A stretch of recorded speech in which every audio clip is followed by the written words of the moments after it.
The giver is really the giver and the caregiver are really about like um,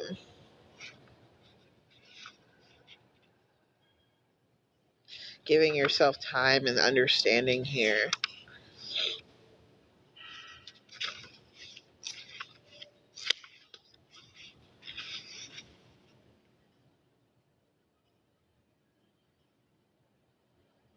Talking about how success is a fleeting moment and not a catalyst for change, and how we react to challenges and success and adversity as a tool of growth here.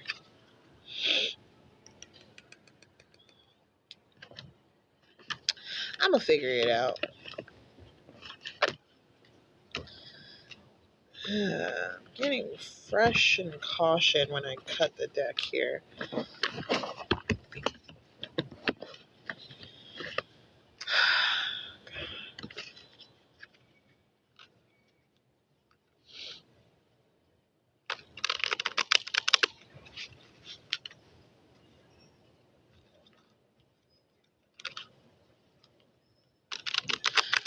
Can you clarify the rose oracle for me?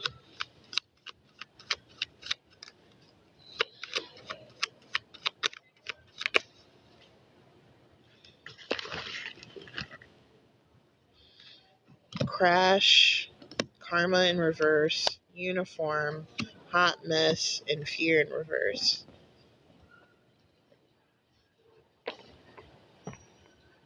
This was actually a little challenging.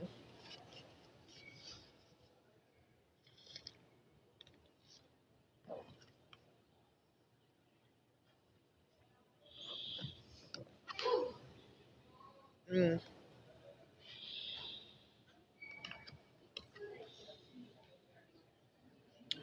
Losing control for bad karma.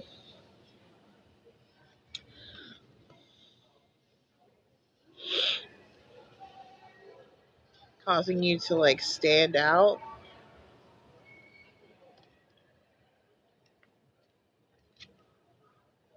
It's about like knowing what you have to do for yourself and for the people that you care about, and not really giving a fuck what happens as a result of it. About being steadfast in your duties regardless of the consequences, because you know that the path you're on, um hold on, requires it. But yeah, in order to prioritize the people that you love, and also to take care of yourself.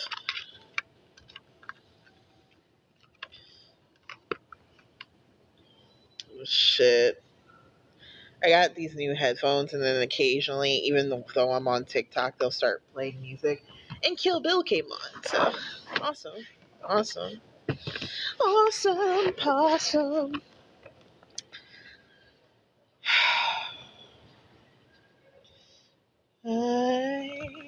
I might nice.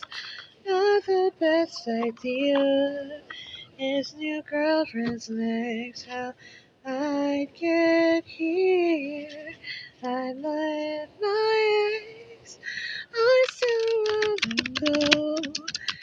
Rather be in jail than alone. Oof. That's heavy energy.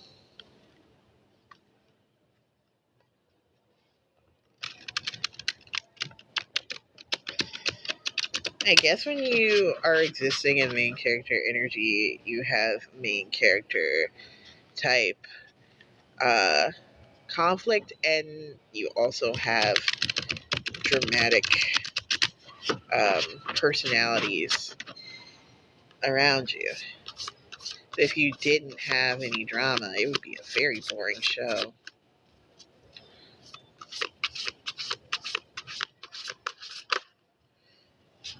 7, mutable in the 12th house. Oof.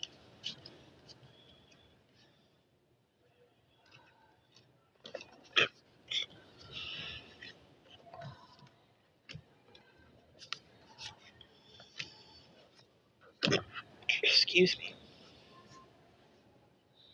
So it's talking about.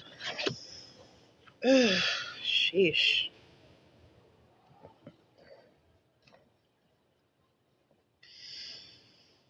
Oof.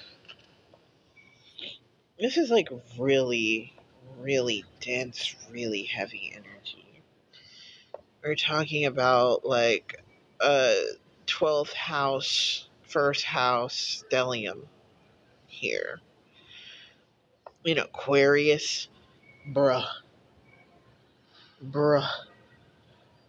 I have an Aquarius stellium myself.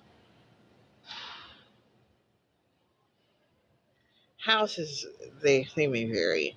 I talk about this from time to time, and I like I think it's funny how dismissive I am of it, but it's just because I'm like afraid that like people will think I'm crazy, which is wild because people think I'm crazy when I'm not doing any fucking thing, right? So might as well. But I channel my twin sibling who passed away. It was like a stillbirth kind of situation, and so technically I have two birth times and two birth charts, but really the only thing that are different are the houses. So my Aquarius stellium kind of like, and I really have only like investigated one of them, but I'm starting to realize that I'm like the other one, so it's like a whole mess. But all that to say, an Aquarius stellium, a toxic Aquarius stellium in the 12th house, there's like this detachment from the sense of mystery in your life. And it's the 12th house and the ascendant, so it's like moving into that. It's like there's a very mysterious aura about how this energy presents. And it's a masculine aura too. So it's like a mutable masculine aura. So it's consistently like pushing itself, exerting itself into um, the world and reality, but it's also like able to shift and move and like maintain a lot of different qualities here. Um, why was six afraid of seven? Because 7, 8, 11. Plot twist. Waning crescent moon and last quarter moon energy with Mercury in the stellium as well.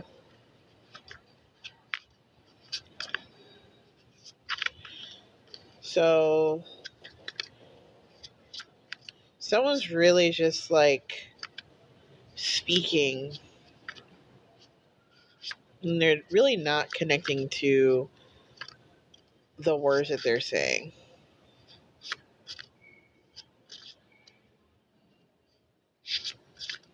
It's almost like they don't, even though this is how they present to the world, they don't necessarily identify with um, the words they say here. There's this like sense of like needing to, and then Mars is in the stellium too. Um, it's weird because it's like their words are like a weapon that they use. It's giving sword suit energy, like king of swords with the masculine. That they use their words to cut through different situations here, but it's not necessarily something that is in their heart, which is very interesting because with the ascendant energy, it's like that's how others perceive them to be. Um, And that's how they like kind of like communicate and like uncover the mysteries of the world. But like there's this like fear of becoming in this. Saturn is in the mix too. I'm gonna put these back because I don't feel like figuring out what they mean. So this is almost like a prison for this person. Like they're trapped in the things that they say. And I wouldn't even say prison. Like Saturn on this card is like has this little bubble here, so it's almost like a transporter. It's almost like a spaceship. It allows them to like navigate the world. Um, and I think there is like this element of like this is how they feel in some respect, but I don't think it's like what they say is what they feel, but it's not what they are.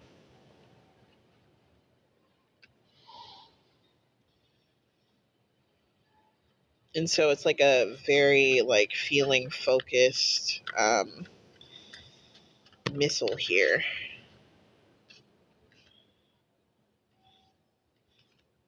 I will say that Gemini and came out in a grand trine.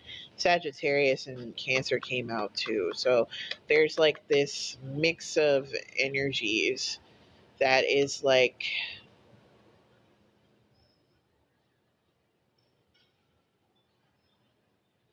moving through feeling, through connecting.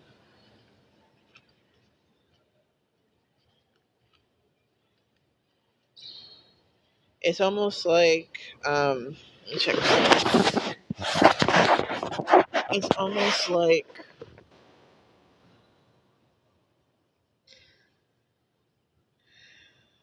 cat whiskers.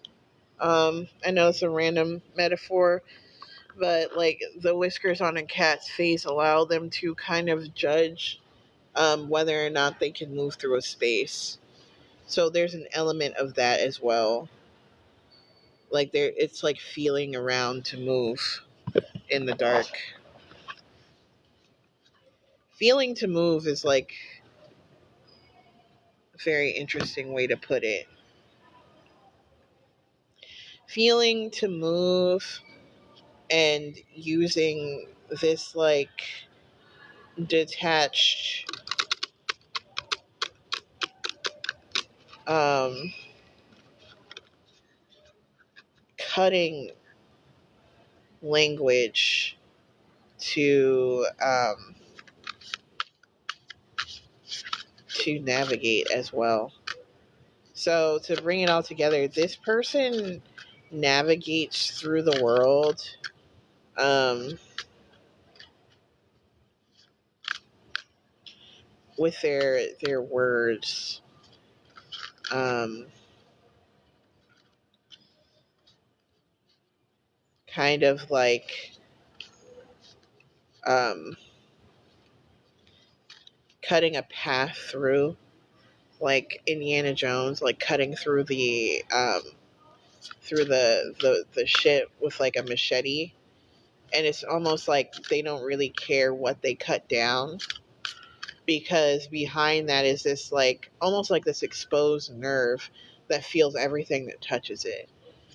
And so by moving in this like detached um like but like forward speaking like speech and pattern, it almost like makes the world, the only people who are left are people who can like stomach like the soft aching creature beneath. And maybe that's what it is. The Seeker came out. So I think this all together, this speaks of a person who is so sensitive and so aching for connection that, and I'm not saying that this is like the proper way to move through the world or anything. This is talking about a particular person that they feel that if they raise the ground around them, if they just burn everything down, the people left standing are going to be the only ones who are going to be strong enough to hold the to hold them, um, without damaging them. But I think that might be a misunderstanding, because I feel like to this person, they feel like their emotionality is so raw and so intense that no, like it takes like this, like you have to be like the strongest, toughest creature in the world to hold it. But I don't think that's necessarily the case, honestly. I think they might actually be pretty easy to hold. Honestly, so easy to hold that they might even be a little squishy. um, and so the approach might not be an effective one they have. Like this willingness to like destroy everything around them, to find like almost like a gladiator style champion that will be able to like handle everything they have. The innermost part, that little, anyone can hold that. That'd be mad easy. But I think they want like a fucking Mel Gibson. Ooh, I don't know if you want anyone wants a Mel Gibson, but but like the type of roles he takes, right? Um, who would be able to, I guess, not even just hold them, but I guess protect them from everything else in the same way that they're able to protect themselves. And so, um, a lot of this might come out like with Mars and Saturn, um, and Mercury. They might have, and a really like kind of like combative way of speaking, um, where it's like, uh, almost Greek philosopher y, where they're consistently like challenging and questioning, but for the sake of better understanding with that Mercury piece. Um, but I keep getting like Olympic style games or gladiator style combat when it comes to um, finding someone to be in connection with. And further like exemplified by like this challenger, and like again all of the story cards talking about like this like um winner takes all approach. It's really, not to quote Creep by Radiohead again, but they don't give a fuck if it hurts. They want a perfect body, they want a perfect soul, they want someone to notice when they're not around. um and it's like the self-worth of this individual. I don't want to. I'm incapable of stating if it's like healthy or good or bad or whatever. We can get some more cards, but I feel like there's like this like almost like a an inconsistency here, and I want to like pull on it because I can't really. I can feel it, but I can't articulate it quite yet.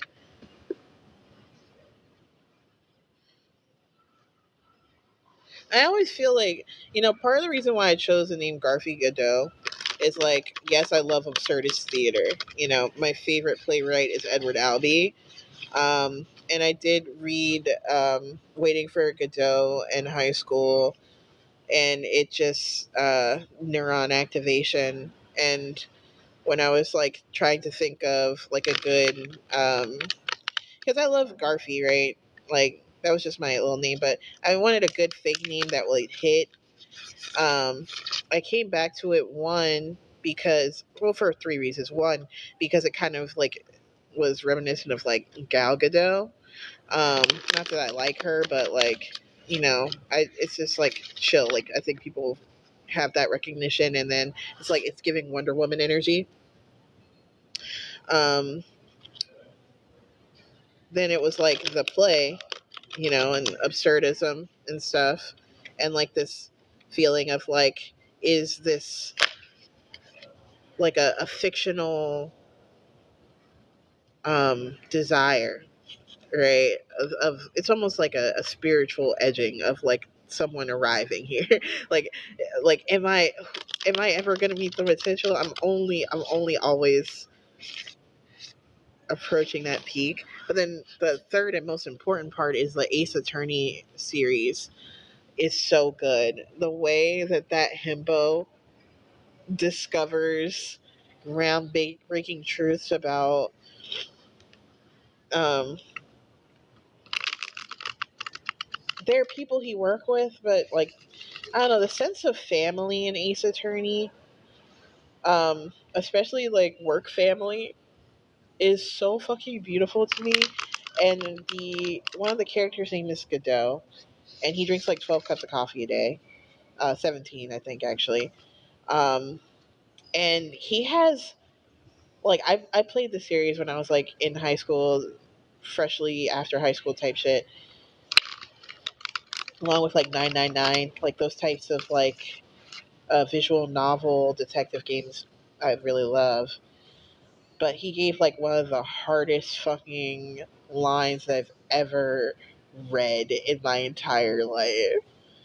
Um, and there's like his desire for justice, and also just in the sense of how the game works, of like how puzzles get pieced together and solutions get found without like a lot of like decisive evidence, is something that I think is like super relevant to like how I read tarot and also how I navigate life's challenges.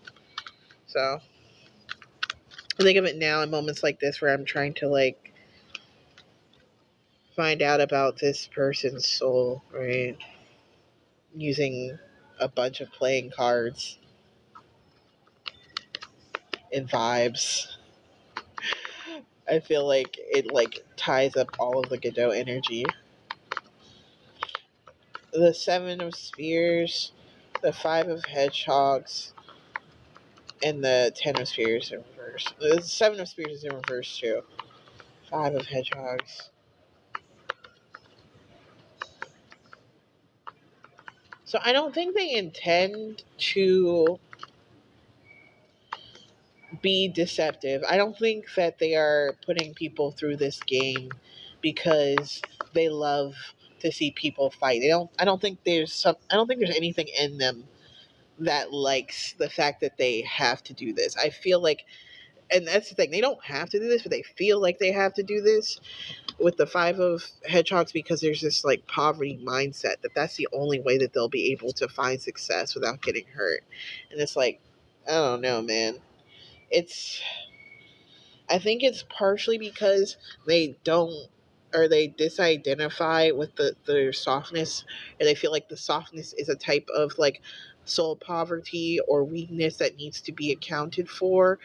Um, they're not in alignment with like the beauty and the power of being a king of teacups, and they are like refusing to take the blindfold off and see it. They're like stuck in this mindset that to embrace that softness would be akin to throwing themselves onto 17 swords. I think there's like the King of Hedgehogs in reverse, the Nine of Hedgehogs upright. There's like a certain kind of strength in this ungrounded energy, because it does kind of like allow you to just go and get what you want, and then you just get it, because you're not really concerned about like um, anything. Like the detachment allows you to just be like, oh, I'll just get it. All I have to do is like, lie to about 7 people, throw that guy into a ditch, and then I can put on my fuzzy slippers and Kiss a cutie.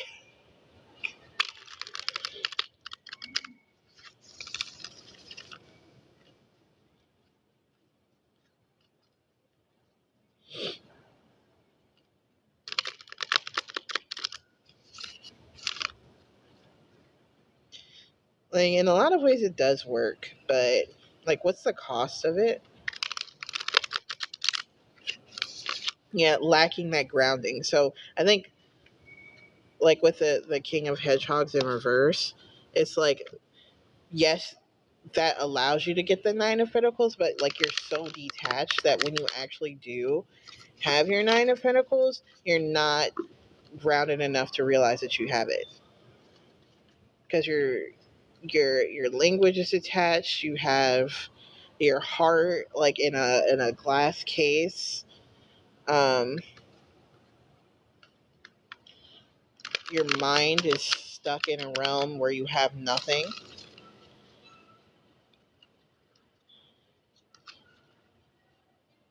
You have this urge to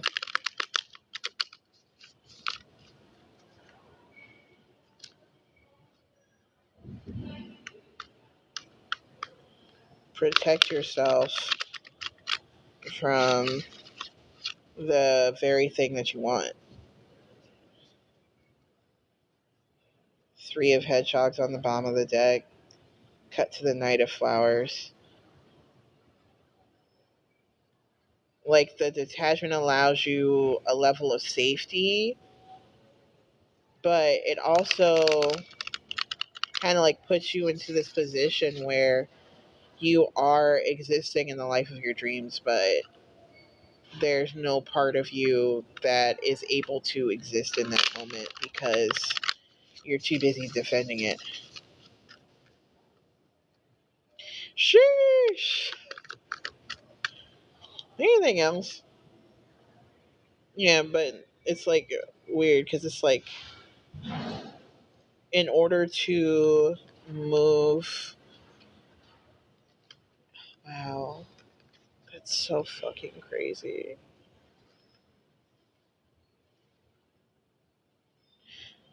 It is funny too because, like, when I was getting interrogated that one time, they were trying to figure out if I could count cards. Bro, I really can't count to save my life, period. And you want me to count all these cards? Bitch, shut the fuck up. But it's like saying that, like, in order to, like, really, like, exist into this, like, moving with love and connection, it would require you to reevaluate everything that brings connection into your life. Or that might be like the mindset of this person. But I think that that's like a bit of a it's a little bit dramatic. I think that's an over exaggeration. I think it requires something a little um more subtle than that. The Four of Hedgehogs and the Five of Teacups and the Six of Hedgehogs. Yeah, I think this speaks to taking like a genuine like assessment of what you already have, the people in your life, the places, your assets, the things, and maybe even like approaching it from an external perspective. Like, if you were another person, what advice would you give yourself in this situation? And are you taking that advice? With the Six of Hedgehogs. And I think that'll kind of like bring you in because it's not like you literally have everything. So it's just your stinking thinking. And not all of it's bad. It's just like you just need to, like, wake up a little bit and be like, okay, so I've manifested the life of my dreams. End of sentence. And then then you can like move from there. Because I don't think it's like a lost cause. I think it's a very effective strategy. It's crazier than a bag of beans, but who am I to talk, right? it gets you what you want, but I think the real important thing is just identifying that you have it already, and then instead of being like, oh, I'm not appreciating the things I have. Okay, you have it. Now it's time to move into planning stage 2. We're in act 2 of the story of our life, where we have identified that we're bad bitches and we can get everything we need, and like our strategies definitely speak of deep trauma, but they worked. So now what is the energy? And I'm not going to get into that right now because that was a lot. And I have to edit this later. And as much as I love editing, I hate editing on my phone. So, but I'm good at it, sort of. So I have that to look forward to. You have a beautiful day, bro. If you identify with being a bro, girl, bro, non-binary, bro. I'm gonna finish my coffee and then I'm gonna I don't know, maybe get a snack, maybe play some video juegos. We'll see. Thank you.